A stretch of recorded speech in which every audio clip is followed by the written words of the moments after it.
Hello, everyone, and welcome to the Buzzing with Brilliance podcast, where we are sharing extraordinary entrepreneurs, their secrets to success. I'm Mary Gooden. I like to call myself the CEO and founder of My Brilliant Life.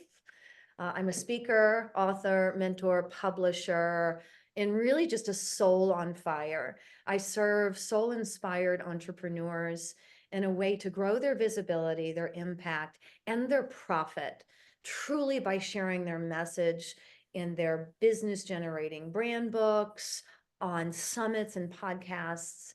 And I'm just really excited to be here today. Joining me on the show today is the brilliant Laurelann Porter. Mhm. Porter, welcome to the show, Laurelann. Thank you for being here. Yeah, thank you so much, Mary, for having me. I really appreciate it. So, my name is Laurelann Porter, and I call myself a shamanic artist. And what that means is that I use my creativity combined with the shamanic energy medicine that I've trained in, and I combine those two skills to channel through works of art that are healing for myself, for my community, for the world, for the planet, for whatever. So, what I do is I also train other people to really reclaim their creative spirit. I know many of us have had our creative spirit quashed by trauma or societal conditioning or whatever the situation may be. So it's funny that you ask about what are, the three bits of brilliance, what are my three things that are non-negotiable. And I'm really glad that before we got on, you mentioned a daily movement, because that's also like I have to go for a walk. In fact, I'm going to right after we're done here. I'm going to go for my walk because it's a lovely day. But also, I would also include in that gratitude. Like every day I wake up and I just decide what am I really grateful for today. I have a little text exchange I do with one of my best friends where we share what we're grateful for and what our intention is for the day. So that's kind of the basics. That's the basic foundation is waking up with gratitude and having a bit of movement. The other thing is really getting in touch with your dreams, learning how to dialogue with your dreams, learning how to be present with your dreams, and how to really receive wisdom from your dreams. That's also a core component of my whole life, really. Um, and then my third one, I think, has to be creativity.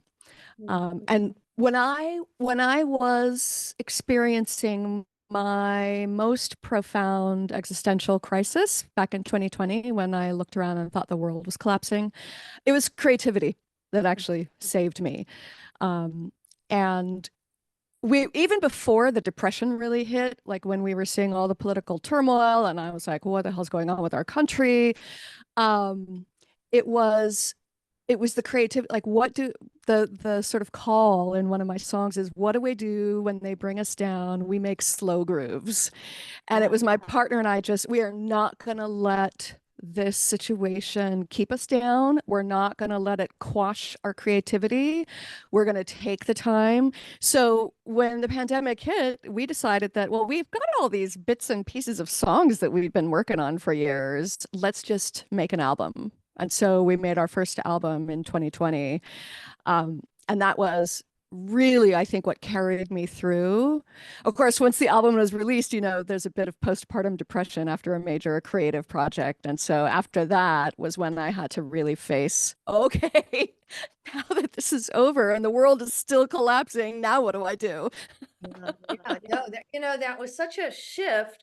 I like to call it just an elevate evolution for all of us, a Yeah. revelation. Like it was really such a huge energetic shift, and we felt it, and a lot of people, and we all felt it. And so this is interesting, but I want to go all the way back in time, back to you. Time And I know, travelers. yeah, I mean, we're going to time travel back to the start. So I love that your number one is movement, and really just moving through energy. And just in case anybody didn't write these down, and we're going to really dive deep for a second, in a second. And the number two was gratitude practices, because this is very powerful. And I love that you have this daily connection with accountability, this person. Yeah. Anybody listening, you can choose a person today and share every day something you're celebrating, something you're grateful for, what your intention is. So I love that. And then number three, creativity, but I'm going to circle back to that. Would you share, and I know you started to, a little bit about that entrepreneurial journey? Is that where it started when you guys, when 2020 came and you were like, okay, first we're going to create music and then you're going to start creating courses? Or did you have, I know you're in the shamanic realm. Did you have these courses already? What No, kind it's of journey? Oh. I'm going to try to do like the Reader's Digest condensed version of the story because it is, oh man, it's quite the journey. So at the time, I was a professor. I was a university professor, and my crisis was when I realized that I just couldn't bring myself to stand up in front of a classroom full of students and try to pretend like I knew what was going on in the world. And so I actually took a medical leave of absence. I was able to get, my rheumatologist, my therapist, my naturopath, my acupuncturist, and my no, actually, so it was those four that signed off. My primary care physician refused because I was refusing to take the medicine that she wanted to prescribe to me that made me feel like I was brain dead. So I found a new medical care provider who was much more receptive. But that whole journey, so before COVID, my partner and I had actually opened a production company because we were making theater. We were making live theater, and we had developed this show that was, in our mind, it was pretty innovative. We did a take on one of the old game shows, and we did a live sort of front stage, backstage presentation of it. And it was like 80% improvised. So, and we actually staged it in bars. So we like people are drinking, having fun, and they're talking to the actors, and it was just starting to take off when COVID hit. So we had about a year's worth of that whole like, what does it mean to open a business? How do we file the LLC paperwork? How do we get our bank accounts set up? And so all of that sort of business, figured it out the first year before COVID hit. But then when COVID hit and I was in my crisis and I realized I can't be a university professor anymore because universities change at a glacially slow pace.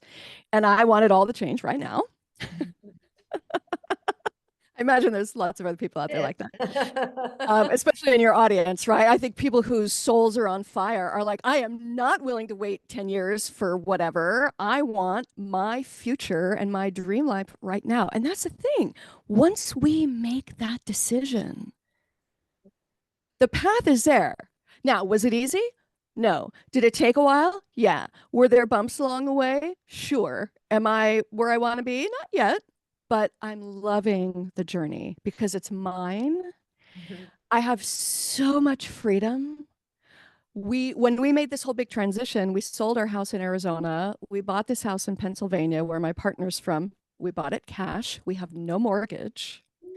And so it really just helped me shift my whole mindset about what's possible, what I can do, how I can choose to spend my day. Because in the beginning of the pandemic, that was the thing that I was really excited about. For about a week, I was literally riding my bicycle through the neighborhood and I felt taller. I felt like, oh, I get to wake up every single day and decide how I want to choose to spend my time. And for a week, it was just glorious. And then a week later, I just sort of saw the world falling apart. And what I had to go through the journey to realize is that I had to become the light that I thought was absent in the world.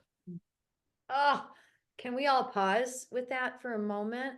And can you say that again for us, Laurelann? Sure, sure. Yeah. It came up in conversation the other day and she was like, "What?" And I had to repeat it. I had to become the light that I thought was absent in the world.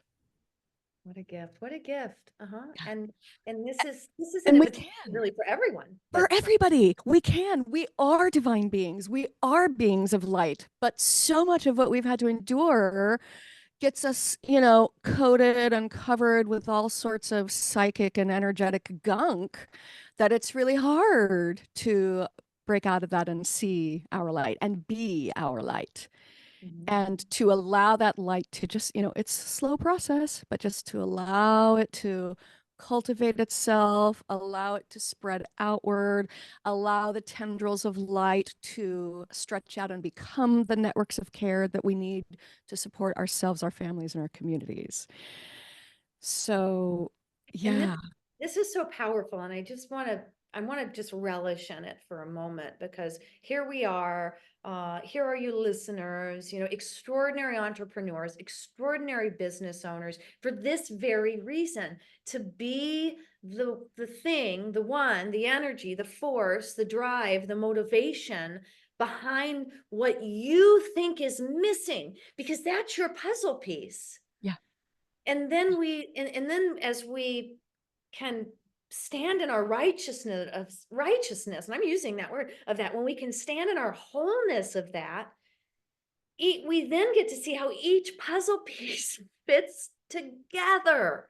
yeah, And that's what makes it extraordinary. yeah, yeah. And I mean, this is powerful medicine that I just love, this is why I love having conversation, sharing Yeah. our stuff, because this is really powerful. That's what we each get to do. And that's what I hope to share, is that each one of us have this magical medicine. Yeah, yeah, we do.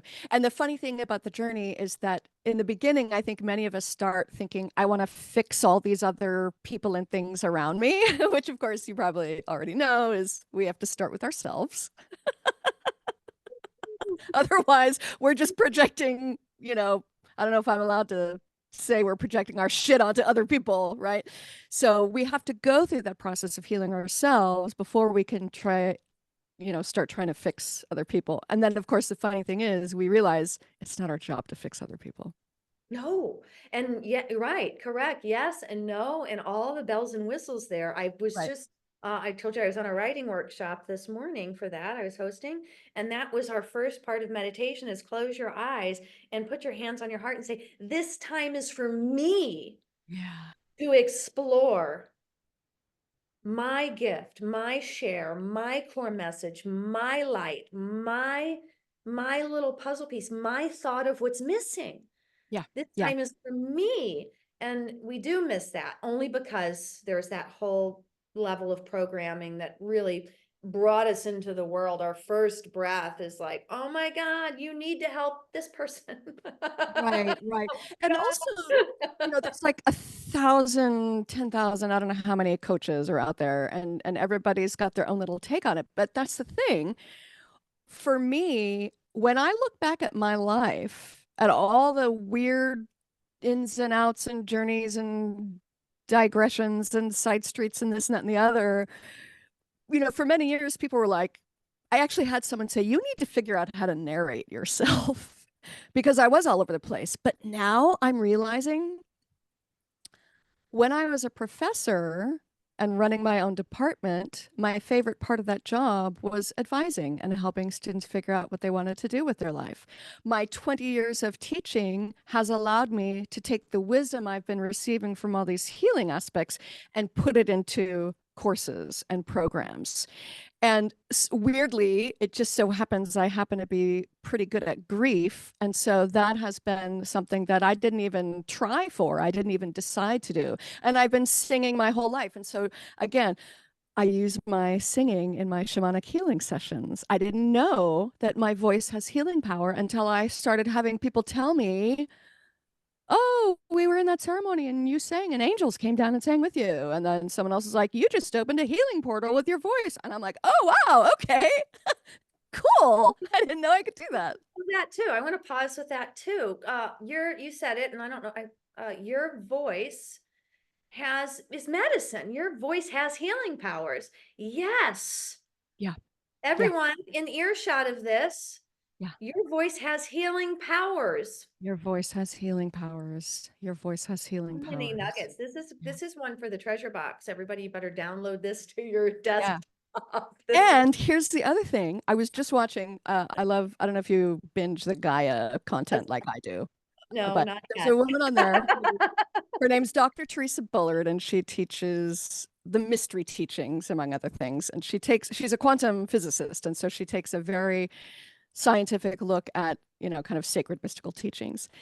And so when she was talking about vibration in the episode I was streaming this morning, and how we can choose to vibrate at different frequencies, someone once told me, she's like, "Oh, I know why your singing is so powerful, because you sing in the frequency of love." Oh. And I Mhm. was like, huh, Mhm. of course I do. I love singing. I just love singing. So, of course, when I sing, I'm going to be doing it in the frequency of love, Mhm. which to me says, whatever we do, whatever we love doing, we're doing in the frequency of love, Ha.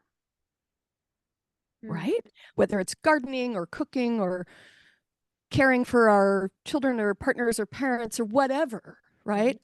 That's the thing that helps us sort of regenerate that love battery.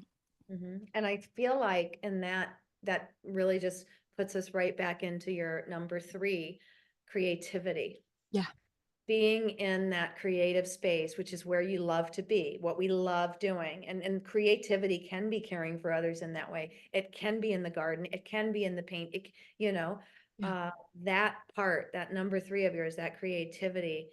And this is what I lead through with the my abundance vibrations that I carry, is that when you're in those places, not only are you in that frequency of love, it is there that you can really tap into the abundant frequencies, absolutely.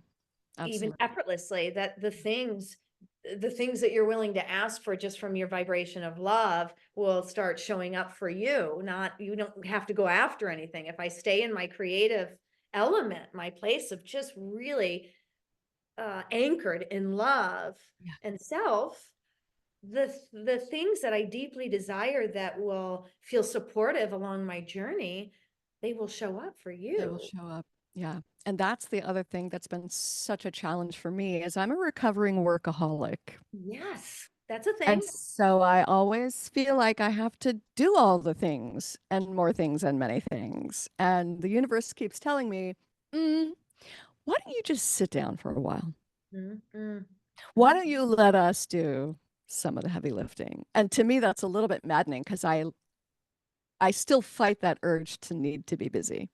Well, and it really is the next activating level. We could just call this, levels of our life. The next activation to that is giving that time and space. Because I just went through that, Laurelann. Like, take 2 months and get clear your whole schedule, and I did it because let us show you, so I can step into a deeper level of trust that the truth is everything is our birthright. Everything that we feel so deeply convicted and compelled and courageous to and committed to being, to bringing, uh that all the Yeah. things that we really need Yeah. will just find their way to us. And I'm But so glad you mentioned that you took a couple of months to just clear your schedule because I think I said to someone, I was like, oh, why don't you take a gap year? And this wasn't a high school person going to college. This was like, whatever, somebody between jobs. We should all take a gap year. yes, to gap years. Yeah. Yeah. And I think the whoever I was talking to, there was like, I don't even know how to do that. And I'm like, it's so amazing. Exactly. The universe is trying to teach you something. That's the I don't know. Well, let's learn something new. Yeah. Yeah. Exactly. Let's learn something new. So I love that way. Yeah, the gap year, but it's so brilliant. So we've got just a few more minutes. So there's a Okay. couple things I want to do. I would love for you to share one piece of advice on your number one, movement, daily movement. What do you like? What do you find really that works for you from your from your shamanic invitations or Well, I love dancing most of all. oh yeah. Um, and I'm surprised that I'm not dancing more because dancing is my favorite. But I just getting out in nature for a walk has been the most helpful and valuable constant. Even if it's just right around the neighborhood, right? I don't live near a forest, but there's a little park and, it's a little suburban neighborhood, right? And so there's trees, there's birds, there's squirrels, there's rabbits, right? There's all these. And people don't realize those creatures and nature, it has a way of communicating with us if we In, want to listen. Indeed, it has a frequency also that is a very loving frequency. Yes, it is. Indeed, it does. Yeah. Yes. Thank you, Mother Earth. And Thank you, the Pachamama. cicadas, even the cicadas or the locusts or whatever you call them in your world, that you can, Right. if it gets soft enough, you can hear their melody. It's not monstrous at all. It's a melody that they're bringing, and it settles us. There's a purpose for their vibration too. I Right. love. Right. Yeah. Okay, and Absolutely. your number two was gratitude practices. Mhm. Yeah. I think one of your pieces was get with a friend, like get a buddy, share Yeah. every day. Do Yeah. you have anything else that you want to add to that? Um, Gratitude for me has been, it's sort of like the machine behind manifestation. And so, because most of the time, and this is also what we learn in our shamanic training, most of the time, when we have gifts and treasures, they're right in front of us. Mhm. Mhm. And sometimes we just need to look around and go, oh, Mhm. I have a home that Mhm. protects me from the elements. I have plenty of food in my refrigerator. I have a partner who is so supportive of me. I have some of the most dearest and cherished friends in the world, even though they don't live in Erie with me, wherever they are on the planet, my friendships are just like, oh, I have so much music in my life. And I could go on and on and on and on and on. But the thing is, we sometimes have to just start with whatever's right in front of us. Yes. We do. We forget that. We Yeah. forget that because there is still a very heavy program running outside of us that tells you you need more and you should be mad about it until you get it. Yeah, that's kind of It- how I just television broke it down advertising. into Yeah, regular exactly. words. Every commercial, Every everything, commercial. Yeah. everything that you're Wants us to feel like still. we are not enough. All of it, all of it, all Yeah. of it. It's screaming at you, which is great practice. Because when you can now look at that billboard or that commercial or that thing and say, I see you, Right. things will shift. So I'm glad Yeah. that that came out for us today Yeah. too. For And then sure. your number three, I know that you already listed so many ways that creativity is very apparent and embodied in your life, but any tips and or any more offerings to the creative aspects of. Yeah, I would definitely say start small. And I think that's true with any of these, especially if you're in a creative writing block or some sort of creative block at all. You can join Or if you're in, choose a different, like if you normally paint, then dance. yeah. Or if you normally dance, then draw or paint. Or find, if you're in a stuckness, find something small to do and just, even if it's just like I teach creative grieving, so even if the creation that you do is just a simple farewell message, Mhm. it's still a creative process. Mm. And you just need to get it triggered and just get it moving, and then you can start winding it into something a little more robust. Because emotions are energy and they're really not to be labeled as good or bad. They are to be what they are is just an energetic everything's vibrational. It's just an energy. And like you said, bringing it up, not pushing it down, not Right. avoiding it, bringing it up, bringing it through you, seeing it, meeting it eye to eye is one of the most rewarding and renewing or rebirthing Yeah. uh, processes that really um, only creativity can bring. Ah, Right. yeah. Exactly. Because the thing is, when we're grieving, when we're experiencing any kind of deep loss, and it's not just if someone has died in our lives, sometimes it's like grieving the loss of a previous version of ourselves we can be after a divorce or loss of job or whatever. When we can express those heavy emotions, we express them artistically, creatively. That expression, it's actually literally like the express lane on the freeway. It helps us get them out of our system. They don't go away forever, but they flow. and they don't get stuck down there. They don't get stifled. They don't get quashed. They don't end up causing us all sorts of health problems in our lives later on. So expressing those heavy emotions is so crucial for me. In the most creative ways that you can, dancing, singing, painting, playing, whatever it is. Well, thank you, Laurelann, for activating us, for you've got me buzzing, and I know there's a lot of buzzing that's going to happen through the Yay. audience, everybody that gets to watch this. Would you spend this last couple of moments with us and tell me, how can people find you? How can they get closer to you? You might have a gift for the audience or a way that they can, Absolutely. Yeah. let's share.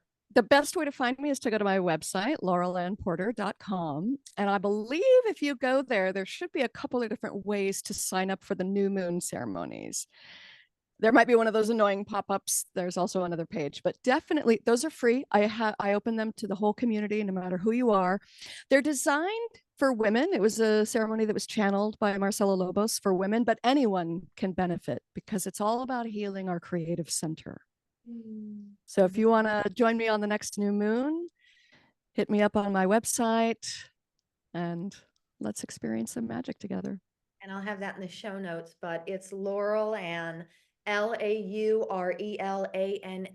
Porter, Porter.com.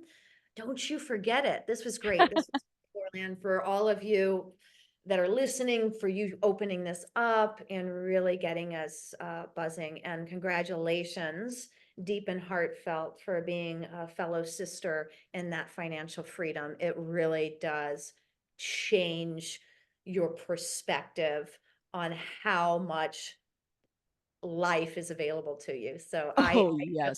it's the best way I can say it. I love it. Love it too. So thank you, thank you, thank you. And I can't wait to buzz with you all again soon. Bye for now, everyone.